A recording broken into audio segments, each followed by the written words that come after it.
Tu savais que Wolverine en VF s'est d'abord appelé le Glouton? Et non, c'est pas une blague, c'était écrit noir sur blanc dans ses premières aventures. Quand Wolverine débarque en France dans les années 80, les traducteurs sont face à un problème. Wolverine, ça parle à personne, faut adapter. Et comme Wolverine en anglais c'est le nom d'un animal, ils le traduisent littéralement par le Glouton. Oui, comme le petit mammifère trapu au pelage brun qui vit au Canada et qui bouffe tout ce qu'il trouve. On dirait une blague, mais c'est 100% vrai. Le glouton, c'est un animal bien connu au Canada et qui est réputé pour être petit, teigneux, féroce et quasi invincible.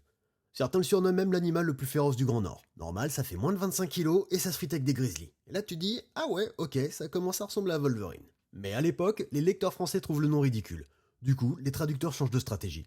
Et là, erreur de casting, ils le renomment Serval. Le Serval, c'est un félin africain élancé avec de grandes oreilles et des pattes fines. Un genre de chat chasseur stylé, mais à milieu du personnage brutal et bestial qu'est Logan.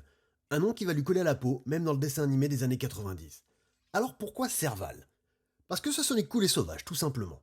Mais c'était un contresens total avec le caractère du perso. Il faudra attendre 1997 pour que Panini Comics décide de passer de Serval à Wolverine partout, comme dans les versions originales. Et c'est d'ailleurs ce nom qui est utilisé dans les films X-Men à partir de 2000.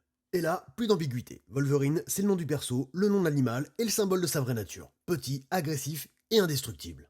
Et si t'as aimé cette vidéo, n'hésite pas à liker et à follow. A plus!